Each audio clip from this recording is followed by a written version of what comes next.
Hello, welcome to the Precap. My name is Matt O'Brien. I'm here with Mr. Jordan Klepper, your host of The Daily Show this week. Here on the Precap is where we talk about maybe some of the news of last week and what we anticipate maybe covering this week. Jordan, thank you so much for joining us. Thanks for having me, Matt. After a long and contentious back and forth and heated negotiation, I'm returning to the Precap finally. There was a lot of angry people that I hadn't been back sooner, but it was nice to. This is a big day for them. I was just because they were angry that you hadn't been on. That I hadn't been on. Yeah, so this is not you, but these are just. There was a vibe in the building. No, not me. I was fine. I was fine with once. Mm-hmm. However, the groundswell of people they were crashing the servers. There was. It's how we talk here on the Daily Show. There's not a lot of water cooler talk, but there's a lot of protestation through internet servers, chatter. The servers. The servers went down. You are hosting the show this week. Thanks for chatting with us before you get busy. All right, so last week. This is what they love. They love this energy. First of all, that was. I couldn't. If there was an air of judgment, nonchalance.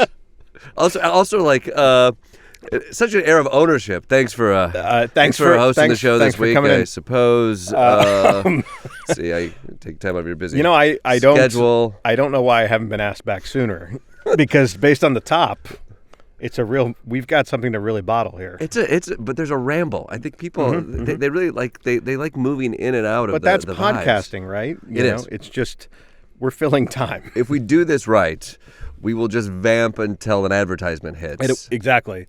And maybe bleed into the next episode. And fingers crossed. Fingers crossed we don't touch anything worthwhile, and yet people continue to listen, because what else are we going to do with our lives except listen to podcasts over and over again? Well, let's continue that positive energy by talking about the news from last week, something that everybody wants to remember. There was, of course, this ICE shooting in Minneapolis. A 37-year-old woman was killed. What's your blink reaction or any thoughts that you have? Well, we're trying to wrap our head around. Obviously, the video footage is everywhere. The clips are everywhere. We're recording this, and it's just happened, so we're just seeing we're seeing the videos and we're seeing the reactions in real time. Mm-hmm. I mean, overall, you take a step back. This feels like the narrative this week is the "Don't Believe Your Eyes" week. I know we might talk about January 6th. Multiple stories fit into here. that. Well, this situation is a tragic situation. The video is horrific. The details that are coming out about this mother. I saw images of the glove compartment filled with toys for her child, which is just a harrowing image to see.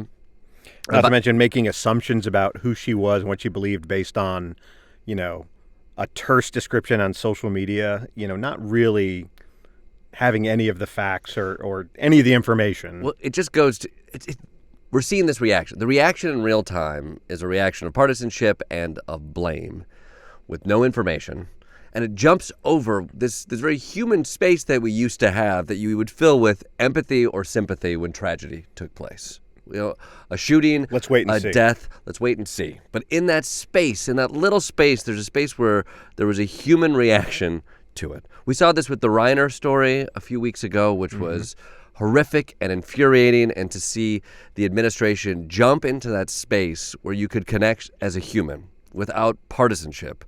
And they filled that space with just anger, vitriol, and Trump made it all about himself. And then you see this again, and it's all narrative spinning right away. And to hear Noam come out and do it and throw out domestic terrorism, to hear Trump come out and do it without any information, not even knowing the name or the situation here, not even seeing the videos that other people have seen.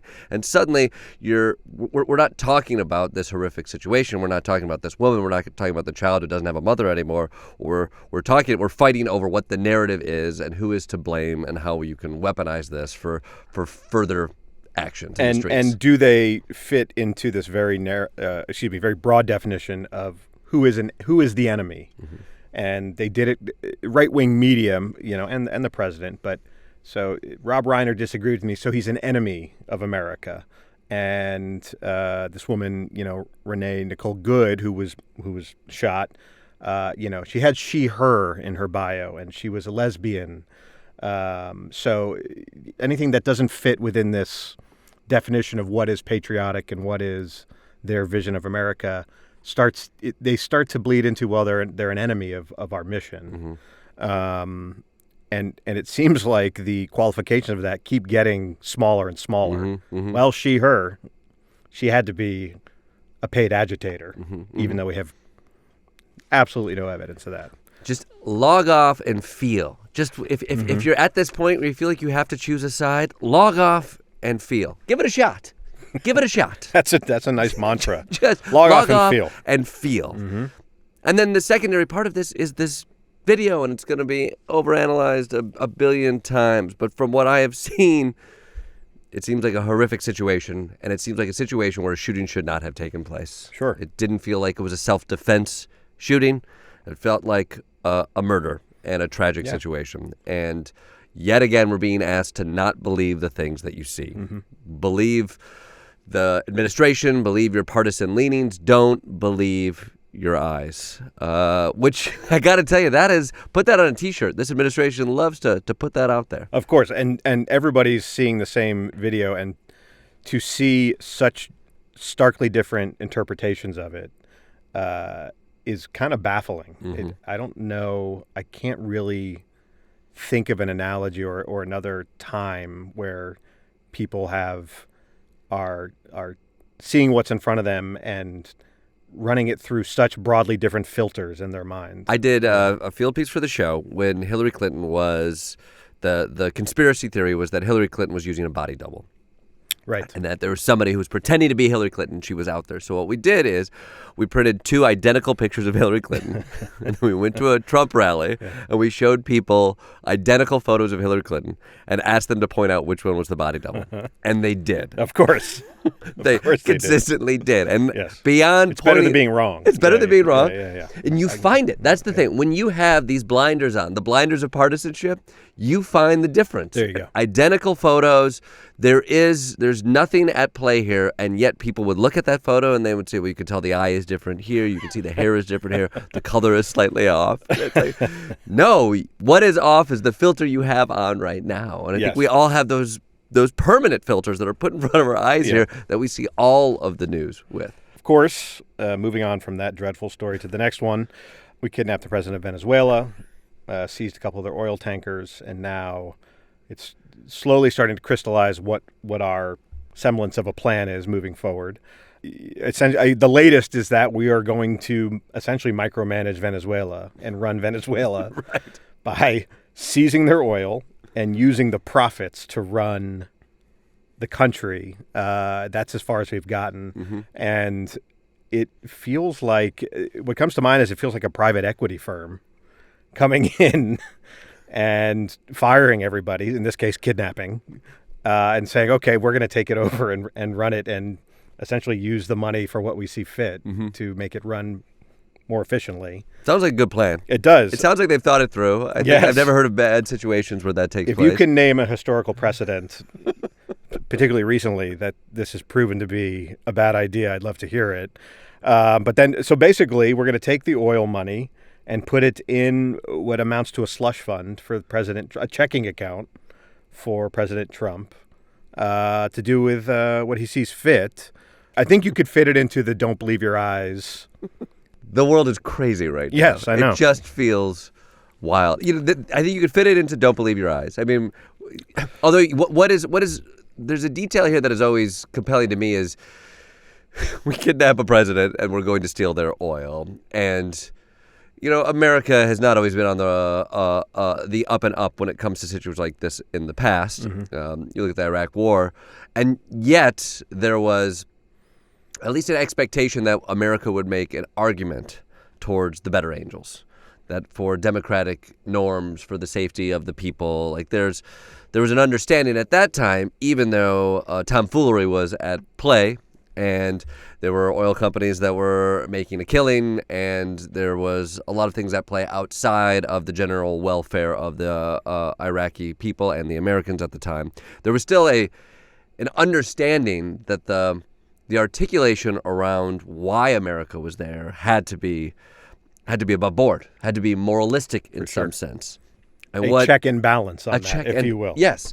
And yet you fast forward to here, and the old Congress folks are still playing that game. Of course. They feel like they have to reach to democracy and what have you. But Donald Trump gives it all away, and I think that's what's always been so compelling about this Trump administration is he doesn't feel that need to be kind in those moments that even if a leader wasn't earnestly kind, they felt they had to be performatively kind because that is what the office engendered and was what was necessary. Sure. Donald Trump feels zero need to do that. And so in some ways, it's believe Donald Trump. That's been a winning strategy for him, so why would he stop? Yeah, he's going in there to take the oil. Yep. And you're going to have some minions tell him, no, it's for democracy and for that. He's in there to take the oil. And then he'll undercut all of them with one press conference. Yes. So in that one, believe your eyes. He's telling you. He's always telling you what he's going to do. You don't have to read between the lines. Just turn off Fox News when they talk to somebody in Congress because they're spinning the old game, and Donald Trump is playing the new one. There was a small story off Venezuela that I don't know if you saw, which was, I guess, the betting market. I don't know if it was Polymarket or Kalshi or whatever. One of these betting markets there was a bet of whether the U.S. would invade Venezuela. And a lot of people had bet yes. And when it happened, thought they had won a lot of money. And then Polymarket pushed back and said, well, technically this doesn't fall under the legal definition of an invasion. Again, it's that don't believe your eyes. Even though we have helicopters, we're kidnapping the president. The government, of course, is telling you it's not an invasion. This is just a law enforcement operation where we're sending, highly trained military people into the country to extract the president in the cover of night. It's not an invasion. Are you telling me I should no longer trust the people at Polymarket? If it hasn't already been a shit week, now my faith in Polymarket is ruined. I know. Yeah. I hate for it to come out that you've lost a lot of money, but faith. Faith. You kept saying to me because our offices are right next to each other. You would just yell, "I'm going all in on Venezuela invasion." Pushing all my chips to the center. Come on, invasion. Come on. And I kept saying to you, it's not going to be an invasion. Come on. It's going to be a pinprick strike. Come on, Daddy needs health insurance. Let's go. Let's go. He does need health insurance because if you're reading the news, it's all going to be taken away. It's going to be gone. Of course, another thing that came up last week is American expansion. We're still talking about taking Greenland. And now we've thrown Cuba and Colombia into the mix. Canada's still on the table. Maybe Iran we're talking about now. Panama? Have we heard Panama pop up again? Panama. That was old school a few months back. I wonder if that's... I haven't heard it pop up, but I'm sure it's back in the mix. Sure. That would be a nice... That'd be a nice property to have. Yeah. The thing, obviously, that comes to mind is Trump ran on this, vision of isolationism to turn our eyes within our own borders and fix what we have here at home. And 6 months in, he's shopping for other countries. Donald Trump. Invading other countries, kidnapping other presidents. The man wants his name on something. Yep. It's very clear. He throws it on the Kennedy Center. He's got it all up around the West Wing. The man wants his name on shit. He's been doing it for years. That's his whole thing. Give me a Trump tower. Give me a Trump whatever. And he sees these lands right now. National parks are free on his birthday. Yes. He's throwing parades on his birthday. Yeah. Mm-hmm. This man wants property. And he's getting old. You can sort of see that, He's not getting older and wiser. He's getting older and wondering, if not about legacy, but what is his name going to be on? And I think he sees Greenland, and he's like, I think that's it. Let me throw that's Trump land. I see it. And what happens naturally with age is you start to realize what's important, and in this case, naming things. Yeah. After yourself. What really makes you happy? The Don Rowe document. He threw that out there as well. Oh, the Don Rowe. Yes. It's just so clunky. It feels right. It just sounds. It sounds like a poorly educated attempt at creating a name for a doctrine, and I think it essentially is. A lot of people will play off him talking about taking over these countries as tongue-in-cheek, but as we've seen with Venezuela, he's happy to circumvent Congress and any of the levers of democracy to just do it himself. So there's there seems to be very few roadblocks to him really just grabbing these countries if he wanted. Now, how serious should we take him? I don't know, but it does feel like it's not nothing. No. I mean, that he keeps bringing it up. It's that Overton window gets shifted, where you suddenly, this was already happening when the initial Greenland conversation, which was, it seemed so ludicrous at the time. We're sending officials there to visit. Well, we sent Don Jr. back in the day to try to create a propaganda video to make people believe that Greenland wanted to be a part of the U.S. And now with this, yet again, the conversation is happening. I see the New York Times write editorials about like what legal authority they could have over there, what they could do without military intervention, they could expand bases. We're suddenly contemplating this as a reality. I mean, I do think the Maduro situation explains that it or proposes that it could be very much a reality. It should be taken seriously. I think it has to give skeptics pause and say, oh, maybe he really will he will go in without any sort of congressional approval or permission and just do what he wants, which is obviously pretty nerve-wracking. All right, speaking of don't believe your eyes week here on the Precap. You can hear cheers from the audience. The servers. They're chanting, don't believe. Don't believe. Yeah. Don't believe. This is last week was the 5th anniversary of January 6th. Same theme in terms of, so the White House put out it's hard to call it anything other than factually inaccurate and almost fictional timeline of the day. But obviously there are a lot of people out there. I mean, it was pure propaganda, really, but obviously there are a lot of people there that agree with that or believe what they're putting out there. And it's sort of that same thing that we talked about with the ICE shooting in Minnesota. Everybody's seen the footage, and don't believe your eyes. It was a peaceful, patriotic operation. It was the most photographed and videotaped crime in the history of the world. Sure. Yeah. There's never been a more well-documented crime on planet Earth. Yes. That we've all witnessed. Yeah. We've all seen videos. And which makes it that much funnier that so many Republican congressmen just said, I haven't seen the January 6th footage. I know, January 6th. I'm sorry. I've been really busy lately. I don't even know who Taylor Swift is. Yeah. Mike Johnson just like, I'm sorry, I'll catch up with it later, but I haven't seen the January 6th footage. Like you said, the most photographed event maybe in history. Yes. And yet, this weird Rorschach test where people are seeing two entirely different events through what you would call that partisan, I don't know, I want to say sickness, but this filter that they can't seem to supplant. I'm curious, are you looking forward to more material from the J6 choir? I do. I met a member of the J6 choir. Oh, you met? Okay, good. Here's the thing. You've met a lot of J6ers. I was there on January 6th. Yes. Working, to be very clear. I've met J6ers. I saw it as it was happening. I met people after January 6th. I met a person who regretted their actions on January 6th. I interviewed a man who was sort of an eye-opening interview I had at a special I did a little while back. Was somebody who was there on January 6th. He met with people beforehand. He marched. He broke into the Capitol. He punched a police officer. It was on videotape. He was then arrested. He pled guilty. He served time in jail. He became part of the January 6th choir. And I met and I sat down with him after he was out of jail, had been pardoned. And again, when I asked this man, who drove to D.C. on his own, he went inside the Capitol, he punched a police officer, he went to court, and then he pled guilty. I asked him, who did January 6th? And he said, Antifa. And to be clear, he did January 6th. Of course. He did it. He drove there. Yeah. He went in there. He punched a cop. Yeah. There was a videotape of it. He stood in front of a judge and said, I did it.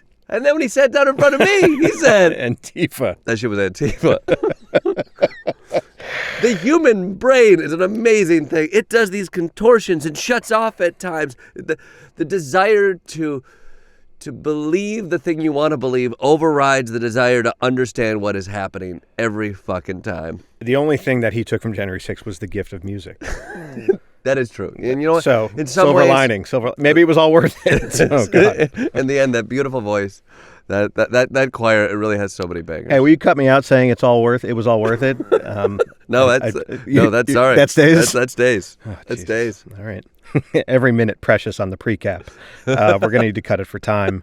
RFK's new food pyramid, of course, has moved meats.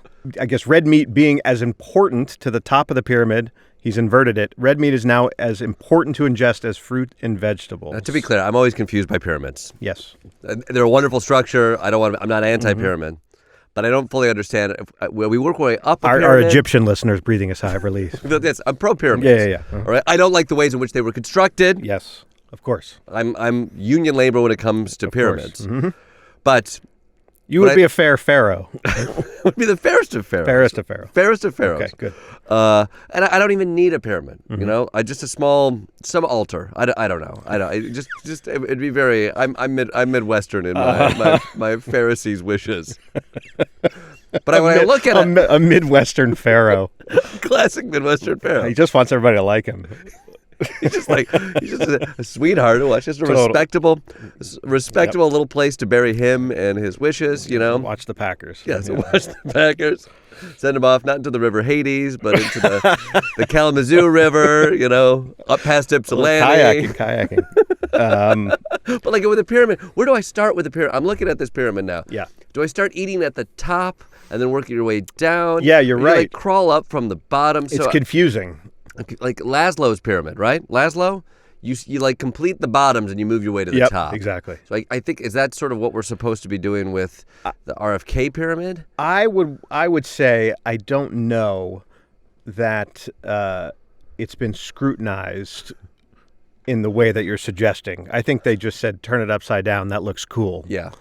It is almost a joke. This is where the administration does have a sense of humor, where if you want to piss liberals off, you're like, okay, RFK is going to be in charge of the food pyramid. It's like, well, what's he going to do? Flip it upside down? Yeah, he flipped it upside down. I love that there's a giant rotisserie chicken at the top. And I love the idea of Americans saying, I haven't had my daily rotisserie chicken. Everybody... dig in. It's time to get healthy. Go get that rotisserie chicken and red meat. It's already noon and I'm only halfway through my entire rotisserie chicken. I went to the website and they say, I'm paraphrasing, but I know they use it. They say, this is the end of the war on protein. That it really says that? Oh, we are ending the war on protein. We don't, guys, do we have to be this battle focused? Yes, you can say Merry Protein again. Is there a war on protein right now? I don't. If you have any perimenopausal friends, you know there is not a war on protein. If anything, there is a new acceptance of the importance of protein. Protein's gotten way out of hand. I think the war on protein should be to tamp it down. There's protein in everything right now. Everything. Just RFK Jr., if you're listening, talk to your perimenopausal friends because they'll tell you protein is alive and well. And then talk to your 46-year-old friends, and they will tell you you have to watch the cholesterol. Red meat is no good. You can't eat an entire rotisserie chicken, a block of cheese, and red meat before getting to the grains. Drinking a bottle of olive oil, according to this. Yeah, it's fascinating to me that... If you look at the average carriage, if you walk through an airport or an amusement park, the idea that you'd think these people need to eat more red meat would come to your mind. Feels, again, I'm not a doctor, I'm not a health expert. That seems to contradict. But you are a perambulator, which means you are a person who walks amongst the people. I believe my eyes. Yes, and a perambulator should Nice believe tie-in. their eyes. It's Perfect. thematic here. Thematic. Walk amongst the people, RFK Jr. All right, stop eating the bears in the woods and hanging out with all your Hollywood friends. Walk amongst the people and understand, you know what? Let's push them on exercise, vegetables and fruits. We can agree on that. Of course. Some whole grain, nice. And salmon. I like that we have salmon in there. Like, again, it feels like every time they talk health, they start out and they talk about, like, RFK Jr. will come out and say some fairly rational things about, like, it's good to eat clean, have more vegetables, have more fruits in your diet, and you're nodding along. You're like, yeah, maybe this is good. This Yep. is good. This is good. And then he always throws in and then don't forget to eat an entire elk. That's exactly it. Don't cook it, dip it in measels, and That then is why suck on he's the marrow. tricky, because he'll say our food system's broken, our soil is tainted, huge conglomerates have compromised the nutritional value of our food. Okay, I'm on board. Mm-hmm. Also, tap water makes you gay and causes gender dysphoria. Yep. Okay, well, can we just focus on that first part? That first part, you were going so good. I mean, that was the Trump game plan from day one. He's like, government is corrupt. It's Yep. like, all right, good message. He's Okay. like, but let me get in there and make it Really corrupt. Like, okay, slow Anyway, down. Yeah. In that spirit, I'm starting a crypto coin that people can privately invest in. And I'm putting my name right on it. This week, I don't know if there's anything off the top of your head that you think you might want to cover this week. A few things just to prime the pump. The Supreme Courts may release their tariff opinion as to whether the tariffs are legal. Obviously, if they say they are illegal, that will be a huge, huge calamity, because we will have to return money to... I'm guessing that they will then just appeal, or what will they do? Will they just say, no, we're keeping the money? I don't know. What do you do at that point when you have to return $200 billion to people? Well, I'm sure America will do it responsibly. We've always been scrupulous. Yes, we're always we're a country of our word. Mm-hmm. I'm sure there'll be an appeal, even though I don't believe you can appeal Supreme Court opinions. But No, I said appeal, and I thought, but you know what? that's it. That's but law I of feel the like land. there has to be. Donald Trump he's He figured it out. The very first appeal in Supreme Court history. We might go kick that thing down to Venezuela. Now give Marco Rubio another job. Give CBS an opportunity to compliment him on his good job point. doing these jobs, and then have him deal with what the tariffs are going to do. So yeah, we may cover that to see if the Supreme Court actually steps up and shuns Donald Trump. I'm not holding my breath, but that could happen. It reminds me of the tariff situation. Reminds me of almost a tech startup situation where that philosophy of, just do it and ask forgiveness later. Implement the tariffs. They've already been going now for a while. Let it work its way through the courts. And by the time there's a decision, we're already past the point of return. That seems to be strategically almost his entire agenda. Yeah, it's the who's going to stop me. It's the East Wing of it all. There you go. It's like, oh, I'm going to tear down the East Wing. Well, what are you going to... Oh, I already did it. Oh, shit. Well, the genie's out of the bottle. Yep. Is it more work to put it It's back like in? when Uber would just release their service in cities without any, and really kind of illegally. And by the time they get sued, well, people are already using it in the taxi industry. Taxi industry has already gone there, and too late. We are the Uber of the world, I guess you could say. Yeah, okay. Maybe the Uber Eats of the world? We are the Uber. Sure. More accurately, we are the Uber Eats of the world. What else? Yeah. What else? What else? He asked for half a trillion, or he asked for $500 billion more dollars for the military. Right. Of course. Great. This deficit hawk. We're going to cut spending. You cut spending by spending. I think that's what it is. You have to spend your way through it. That's where, and especially if we're going to run other countries, and that should be cheap. Yeah. I was going to say, we gotta get Greenland, we gotta get Panama, we gotta get Canada, we gotta get more troops out there. So yeah, let's up that spending and see what we can do. And of course, in his first term, he spent more than any other president in history. So he's nothing if not consistent. It's also interesting, as you do all of this, the Epstein story has really fallen off for a little while, which is it's a curious thing. It's an odd phenomenon. It's an odd phenomenon that when you kidnap a president, you recklessly police the streets, you make news all the time and talk about invading Greenland, how somehow people stop talking about the Epstein Even files. here on the pre-cap, look how late into the show it's come up. And we have it in our notes. Why aren't we talking about the Epstein files? There's a congressional order to release them, of course, that they're essentially ignoring, or ignoring all the deadlines so far. And here we are, falling into their trap. you know what? I blame myself. I'm trying to steer this ship, and what do? What did you start? I took the bait. You took the bait. Ugh. You should have started this show with Epstein talk right off the bat.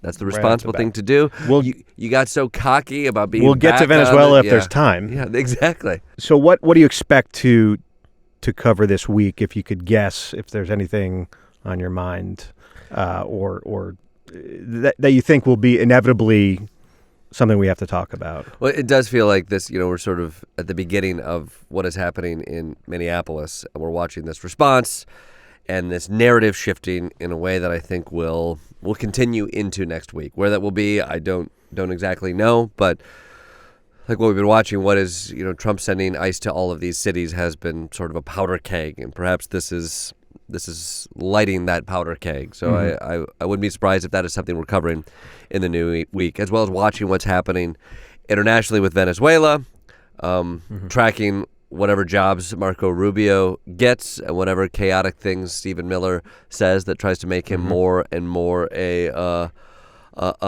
man who wants to own whatever land that he so desires. And maybe we should check back in on those Epstein files just to see if I feel like you could do all that stuff. You could do all that stuff on Tuesday, but Wednesday and Thursday has to be War on Protein. It has to be War on Protein. Yeah. It's time to get back into it, right? That's a dense. They issue. say it's over. 2 days minimum. They say it's over. War on Protein week. I don't think anybody would blame you. Yeah, I think maybe you're right. Scratch that. Whatever happened. It's a War on Protein week. Tune in. It's a War on Protein week. We're going to dissect it from all the different angles. All right.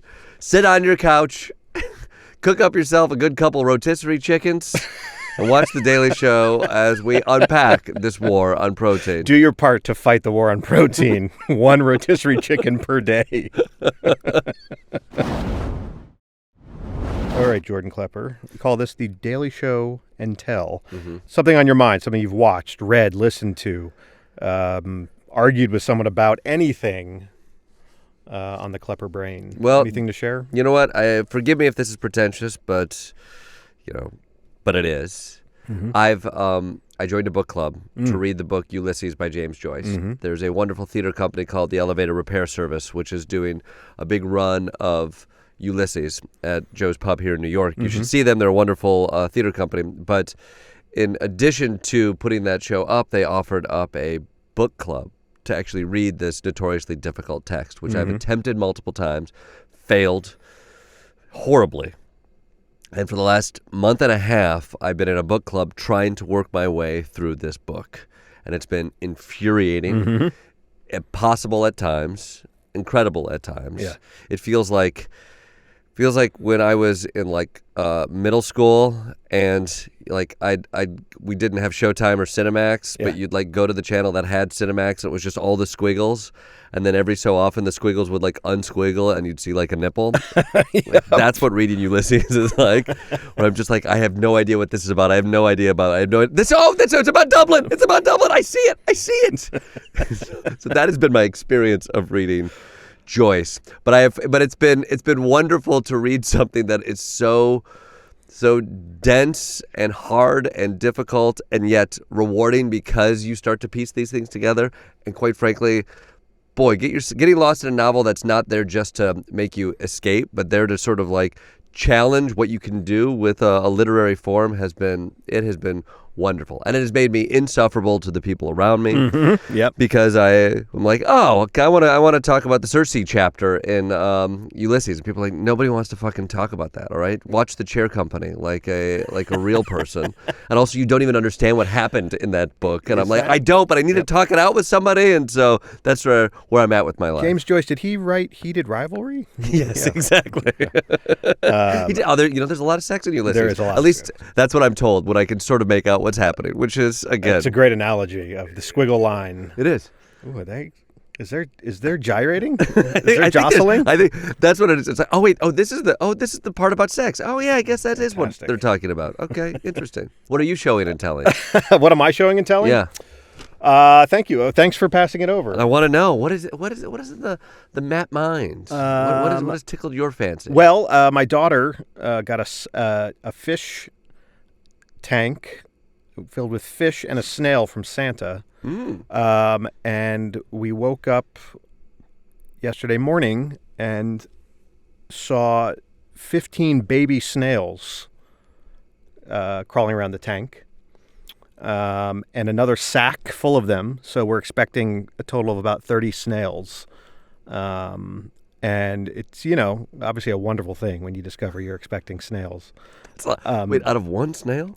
Well, so, and this is where it really gets interesting. The Petco employee told us that when you buy a live plant from them, it usually has to put in your fish tank, it has a no snail guarantee. You didn't understand the importance of that. I didn't. I thought, okay, yeah, sure. I don't see any snails on the plant, so the transaction is complete. However, they have offered to refund me the $6.99 for the plant because it was riddled with snails. And I guess, in a tank you can't sustain the life of 30 snails. Of course not. No. How does one sustain the life of one snail? One snail.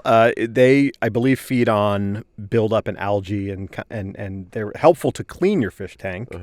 I believe 30 snails, that becomes an invasive species. There's not. Wait, what do you do? Are you going to exterminate 29 snails? That's a good question. We're having that moral dilemma right now. Just walking over with the kosher salt, the Morton's on top of it all. Oh, the horror!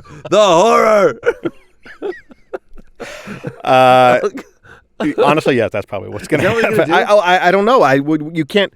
What do you put, like, free snails on Facebook Marketplace? I don't know what you do with 30 baby snails. I think you take 29 snails, although maybe you want to keep them all as a family. I don't know. Well, here's the thing. We have one main snail. Maybe she wants to raise one or two as her own.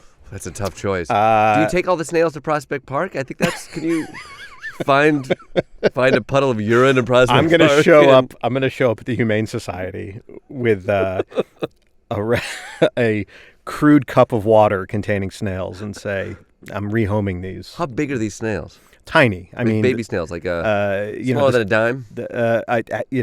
Oh, sure, half a Tic Tac. Half a Tic Tac. I mean, they're tiny. Yes. But now another dilemma is my daughter, I believe, has already named a majority of them. Oh no. So we're going to have to use their proper names as we're executing them. Well, clearly. Well, you are religious people, so you have... One of them is named Pickles, so sorry, Pickles. Sorry, Pickles, but you've been brined. Deal with it, Pickles. Oh, man. Deal with it. All right, so that's the end of that.